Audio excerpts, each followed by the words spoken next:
آج کی ویڈیو میں ہم بات کریں گے پاکستان کے معروف صحافی اور موجودہ وفاقی وزیر داخلہ اور chairman Pakistan cricket board Mohsin Naqvi کے بارے میں۔ وہ کون ہیں، ان کا صحافتی کیریئر کیسے شروع ہوا اور سیاست میں ان کا کردار کیا ہے، آئیے جانتے ہیں تفصیل سے۔ لیکن آگے جانے سے پہلے اگر آپ دوستوں نے چینل کو سبسکرائب نہیں کیا تو کر لیں اور بیل آئیکن کے بٹن کو دبا دیں تاکہ آنے والی ہر نئی ویڈیو کا نوٹیفیکیشن آپ کو ملتا رہے۔ چلیں اب چلتے ہیں ویڈیو کی جانب۔ چھوٹی عمر میں محنت اور لگن سے اپنی صلاحیتوں کا لوہا منوانے اور بہت سی کامیابیاں سمیٹنے والے سید محسن رضا نقوی کافی کامیابیاں اپنے نام کر چکے ہیں، جن میں نگران وزیر اعلیٰ پنجاب، پاکستان کرکٹ بورڈ کے چیئرمین اور پھر 2024 کے الیکشن کے بعد ملک کے وزیر داخلہ جیسے اہم عہدے شامل ہیں۔ جنگ کے سید گھرانے سے تعلق رکھنے والے سید محسن نقوی 1978 کو لاہور میں پیدا ہوئے تھے۔ کم سنی میں ہی ماں باپ کی شفقت سے محروم ہو جانے والے سید محسن رضا نقوی نے ہمت اور حوصلے کو ہاتھ سے نہیں چھوڑا۔ سرکاری اصولوں سے تعلیم کا آغاز کرنے والے محسن نقوی سونے کا چمچہ لے کر پیدا نہیں ہوئے تھے، لیکن جہد مسلسل، ہمت، محنت و لگن سے کامیابیاں سمیٹتے چلے گئے۔ ابتدائی تعلیم کریسنٹ ماڈل ہائی اسکول سے حاصل کی، گورنمنٹ کالج لاہور سے گریجویشن کی اور پھر اعلیٰ تعلیم کے لیے امریکی ریاست میامی چلے گئے، جہاں اوہایو یونیورسٹی سے صحافت میں ڈگری حاصل کی۔ پاکستان واپس لوٹے تو امریکہ کے معتبر نشریاتی ادارے CNN سے منسلک ہو گئے اور ریجنل ہیڈ بنا دیے گئے۔ CNN کی تاریخ میں سب سے کم عمر ریجنل بیورو چیف بننے کا اعزاز پایا۔ افغان جنگ کے دوران پرخطر رپورٹنگ میں اپنا لوہا منوایا۔ یہ دہشت گردی کے خلاف عالمی جنگ وار آن ٹیرر کا دور تھا، جب 9/11 کے حملے کے بعد امریکی سمیت غیر ملکی افواج نے افغانستان کا رخ کیا۔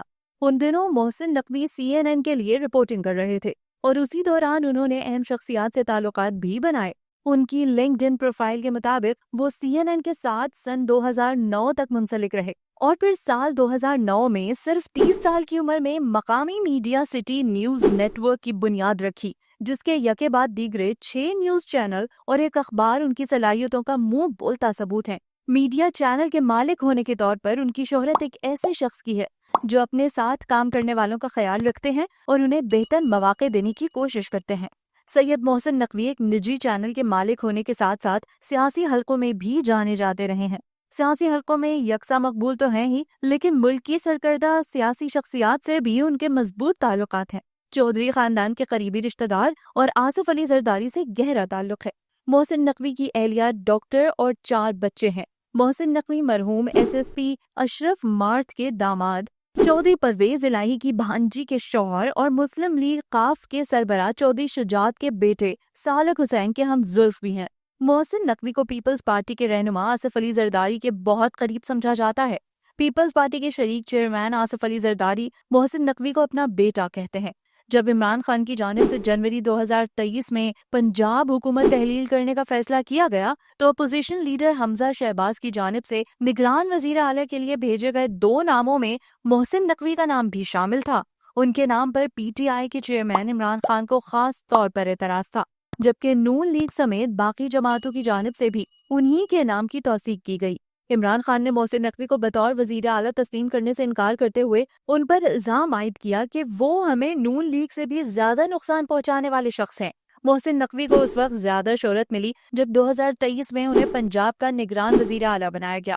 ان کے اس دور میں کئی بڑے فیصلے کیے گئے، جن میں انتظامی اصلاحات، عوامی مسائل کے حل اور بڑے ترقیاتی منصوبے شامل ہیں۔ نگراں وزیر اعلیٰ کا منصب چھوڑنے سے قبل ہی انہیں پاکستان کرکٹ بورڈ کا چیئرمین بنا دیا گیا اور سال 2024 میں انہوں نے شہباز شریف کی وفاقی کابینہ میں بطور وفاقی وزیر برائے داخلہ اپنے عہدے کا حلف لیا اور اب وہ ملک کے موجودہ وفاقی وزیر داخلہ اور چیئرمین پاکستان کرکٹ بورڈ کے عہدوں پر فائز ہیں۔ جہاں محسن نقوی کو ان کے کام اور انتظامی صلاحیتوں کی وجہ سے سراہا جاتا ہے، وہیں انہیں تنقید کا بھی سامنا رہا ہے۔ کچھ لوگ انہیں حکومت کے قریب تصور کرتے ہیں، جبکہ دوسرے انہیں قابل منتظم مانتے ہیں۔ محسن نقوی کی ایک خاص بات ان کی منکسر المزاج شخصیت اور عادت ہے۔ کوئی اہم شخصیت ہو یا عام آدمی، آفس میں کام کرنے والا ایک عام ملازم ہو یا افسر، ان میں تفریق نہیں کرتے۔ ایک صحافی بھی اپنی محنت اور صلاحیتوں کے ذریعے ملکی سیاست اور حکومت میں اہم کردار ادا کر سکتا ہے۔ محسن نقوی کا سفر اس بات کی بہترین مثال ہے۔ آپ کے خیال میں محسن نقوی کو زیادہ بہتر صحافی سمجھا جائے یا سیاستدان؟ اپنی رائے کامنٹ باکس میں ضرور دیجیے گا۔ اگر ویڈیو پسند آئی ہو تو لائک اور سبسکرائب کرنا مت بھولیے گا۔